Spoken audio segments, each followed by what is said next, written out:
Feature race then is race number 7, is the Singapore Turf Club Trophy Class 1 1200 metres, heading by Amazing Kids, who's finished 5th on International Day behind Mr. Stunning. First up since then, Not Listening to Me is dropping out of Group 1 company as well. Peniophobia, again, Group 1 start for him last night. Born in China, impressive at Happy Valley. Dundonald, last start winner over the 1400 metres. Winner's Way takes a drop in Trip 2. While my friend 6th behind Dundonald. House of Fun, runner-up behind Born in China. Fabulous One's got speed, and Magic Legend, who actually finished last behind Dundonald last time out. We're at the touchscreen to have a look at this one, Brett.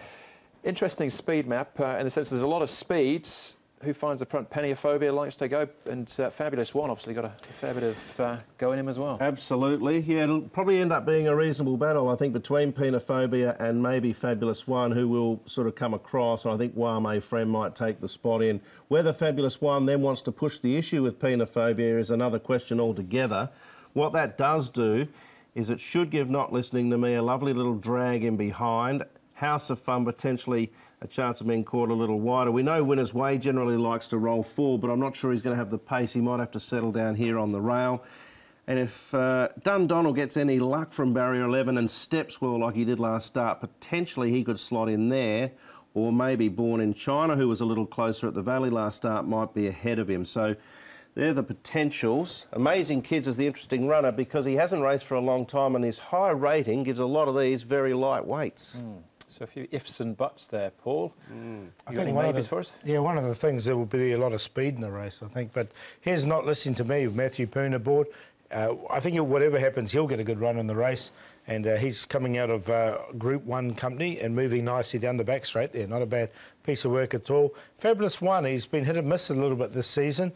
He works okay on the surface. He's doing nothing wrong here. He's just moseying along. He's not pulling, and he's just working okay. So he's an interesting one. And Magic Legend is pulling a little bit here. He looks a little bit keen here. But interesting to see the tactics they do with Magic Legend, because he is a horse that has led in the past as well.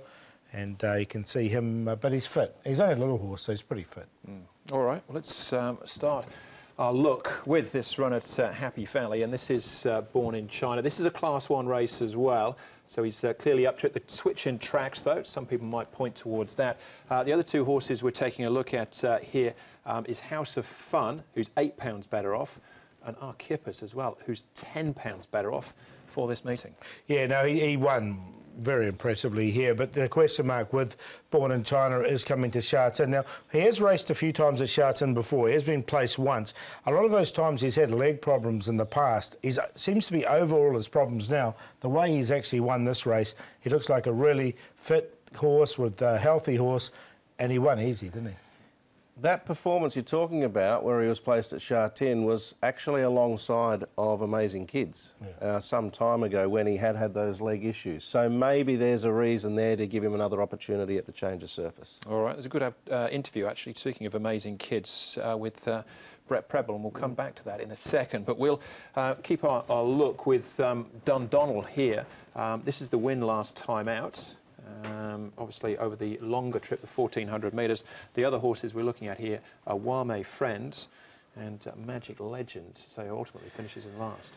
Well, Dundonald, Andrew, I tipped him on this day. It had been a long time between drinks for him, and he was beautifully partnered by Chad Schofield. He stepped well and he got him into the 1x1, which is ideally where he had to be, and it happened, and then he was able to wear down and go on and win and hold off a couple of late challenges as well. There on Sunday, though, Paul, barrier 11, it's a whole different scenario, isn't it? And it's back in Trip. Yeah, back in Trip up against some of these group-rated sprinters. I mean, Jolly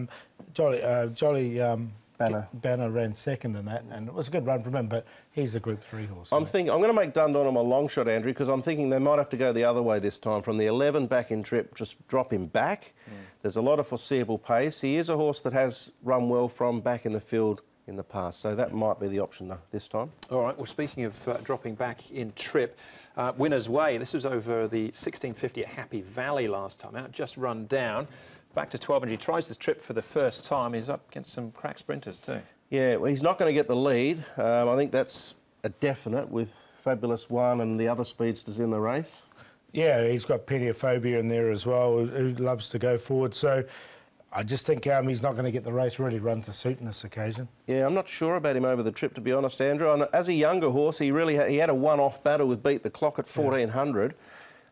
So had it been 14, maybe, but 12 just concerned me a little. Yeah, I think it's quite an ask, isn't it? Back to from the 1650 that we're seeing here behind Packing Dragons. So bit of an ask maybe for him. That is Winners Away. Amazing Kids, though, carries the top weight, and jockey Brett Preble. Brett, Amazing Kids, this is his first run out of group company for 2 years. Do you think, even though he's got the top weight, he'll appreciate getting into a slightly easier race like this on Sunday? Yeah, possibly. Obviously, it's always tricky carrying the heavy weight, but he has come back. He was a bit fat, so John gave him a fair few trials, and his last one was really nice. It should bring him on a lot from that, fitness-wise, and he's drawn a nice enough gate too. So, we don't have to drag him right out the back. Sometimes he can flump the start a bit and be sort of, in the last 2 or 3, which makes it a bit difficult, obviously, with with a big weight. So if he jumps well and he doesn't have to be in the bin, so it's not over a strong field. Nothing's really putting a hand up.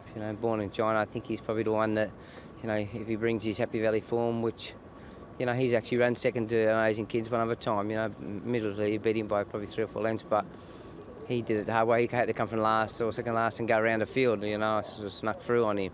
So putting a line for that sort of form, I think he's sort of the one that put his hands up to be the one to beat. When you look at your horse's form, though, before he had that bit of a break, not that far off Mr. Stunning in races like the Hong Kong Sprint, Jockey Club Sprint Premier Bowl, he was certainly going well enough there. Yeah, just 3/4 length, isn't he? 3/4 length every time or thereabouts. But runs his race, he was probably just short of those better ones. And but very honest, I think his best form is, I think, is probably 1,000 down the straight on firm ground, so very difficult to get in Hong Kong. What about a bit of freshness? Will that help him on Sunday?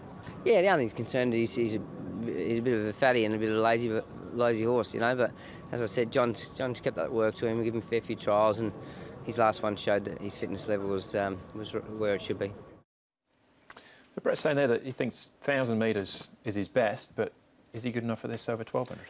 I think he is. If you even want to go right back and have a look at the Chairman's Sprint Prize when Chautauqua won, he still ran a massive race in that. Had some excuses. He has had an elevated temperature, which is partly the reason we haven't seen him for a while. He had a really good trial before that temperature, and then since then he's had 3. Brett mentioned he's a bit of a fatty, so that's a little concern, but they can often run well just due to freshness, but he's got all this weight to carry.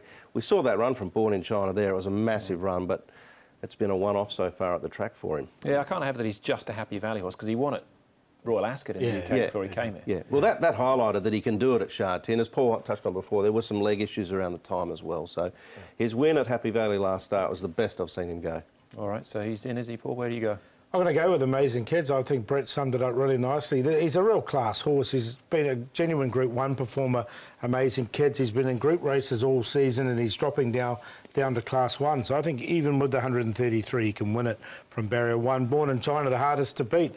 I think it'll be a repeat of that type of race we just saw on the screen. And Born in China is in good form at the moment. Barrier 8, he'll get back, run on. Not Listen to Me is another group performer who we saw that good piece of work down the back straight. Matthew Poon will be aboard. And House of Fun, he normally goes a pretty good race. Born in China did beat him fair and square last time, but I think he can run well once again. So I went 1, 4, 2 and 9, play exotics. Look, Born in China drops 8 pounds off the back of what I think is probably his most powerful performance here in Hong Kong from his 20 starts. So, yeah, Sha Tin, that's the big question, but I'm going to try and overlook that situation. Go with him on top. Not Listening to Me, I think, with the claim for Matthew Poon will run well. Dundonnell will be my long shot. A last start winner over a different scenario. This time they'll have to go back. There'll be pace he can run on.